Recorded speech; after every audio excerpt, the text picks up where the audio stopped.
In this section, we're going to explore the user interface in a more detailed manner.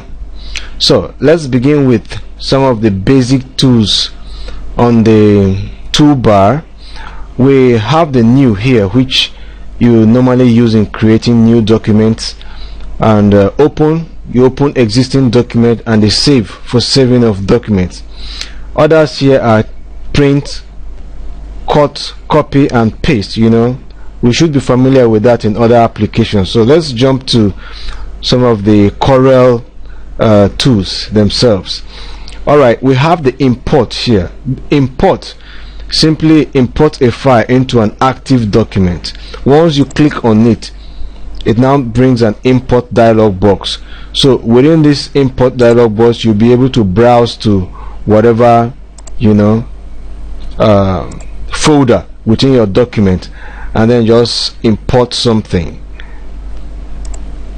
You click any image, and then you import. And then once you import, it brings the image at a suspended form, and then you now click to drop. So once you drop, the image becomes in the page, and you can maneuver with it. You can resize it, increase it, and you also play with it the way you want. Clicking on it, clicking again, you can actually rotate it, and so on. You can undo. So that's how you import image. And the next to it here is the export. You can actually select this document, this image itself, and ask it to be exported, and it will export to whichever folder you intend to drop it. It's not a must that you select the image. You can just click out, but so long as the image is on the printable area, you can still export it by clicking that, and then giving it a file name, and then selecting the type of image you intend to save. It might be icon, it might be PDF, PNG, PSD. Those are all image format. Once you're ready, you can just click export, and then it takes you to the export. It takes you to the folder you intend to export the image. The next icon here is application launcher, which starts a Corel application. Corel as a model application has sub applications that are bundled within it. Once you click here, you see them. You have Corel barcode, you have CorelDraw itself, which that's to say you can relaunch CorelDraw within CorelDraw. You have Corel Photo Paint, Corel Capture, and then Corel Connect. We'll be looking more into this child applications that are bundled within CorelDraw. But let's look at the Corel barcode. Once you click on Corel barcode here, you see it brings a barcode that you can actually select different types of barcode here and make use of them. No input. It's expecting me to put the digits that are supposed to reflect, but that's how you launch those applications.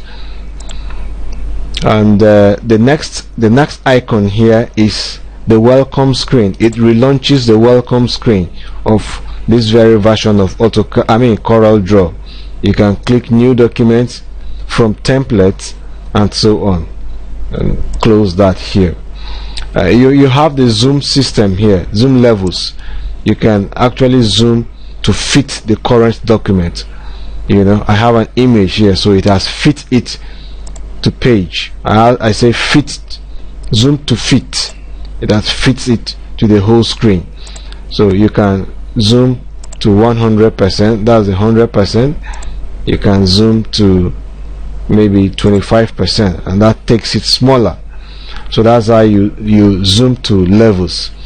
And the next tool here is snap to. Those of you that are familiar with AutoCAD, you know what snaps it.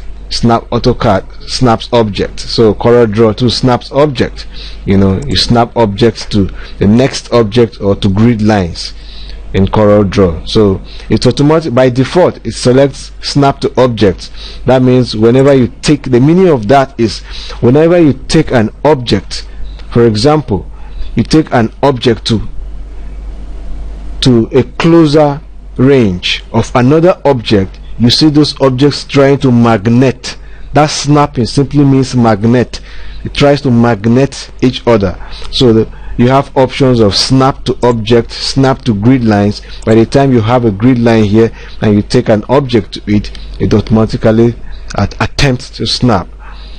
So let's see that as an example. You have an object here, and by the time you hold this object, you're taking it to another one. You see it has automatically snapped. You won't notice that visually, but by the time you are also using the mouse and moving object, you will notice the quick snap that is taking place there. So that's how it actually works. And same applies to guidelines. You have guidelines, and when you're talking of guidelines, you're actually talking of the ruler sections here. This ruler has guidelines that you can draw them out, and they will guide you in your graphics design. We're going to be using that as much as possible. This is the guidelines. You just click just somewhere around here, click and hold, and then drag out. You see the ruler will pull out. So by the time you ask this snap to change to guidelines, and then deselect this one, or you can even allow both, but once you enable snap to guidelines, that means you're going to be snapping the objects are going to be snapping to guidelines. You see it's automatically snapping. By the time the object gets to about 95 or 97% closer, you see the object will be magneting to the guidelines. So that's what snap means. Okay, now on the property bar section, the property bar, the first here is paper types. You can change your paper types from whatever paper to whichever. I'm currently on A4 now. I can change to A3, and that gives me a bigger image, a bigger paper size. So you have different types of papers here, so depending on what, these are the frequently used ones: A3, A4, legal, letter, and A5. So that's how you make use of that. And you can also customize the size, the paper size. You can it's telling us here that A4 is 210 millimeters by 297 millimeters. You can actually get something that is slightly higher, let's say about 250 millimeter. So that makes it wider. That makes this paper now wider, but it's no more A4. It's now a custom paper size. So if it does not exceed your printer type, then your printer should be able to print such a paper size. When you are dealing with custom paper size, you should be able to figure out the type of printer you're targeting, so that it will not be larger than the printer paper feeds, so that the paper will be able to come out. So that's how you customize paper types here. So on the next one here is the orientation. You can change from from landscape to portrait. Let's change to our A4 so that we'll be visually appreciating what is happening. Landscape, portrait, landscape, portrait. You can change those orientation neatly. And the drawing unit, you have the drawing units here. We mostly work in inches in CorelDraw. You work in inches, but you sometimes in centimeters, so depending on what you want to work with. I work most times in inches, so I always use inches for my works. So that's how those are the basic settings on the property bar. So now let's look at the guidelines themselves, the ruler section, which is this horizontal and vertical rulers you have here. You know, by the time you change your drawing units here, it affects the ruler instantly, because CorelDraw understands that you're going to make use of the rulers. That is the reason why you're changing those units. So we are now on inches. And how do you make use of these ruler guides here?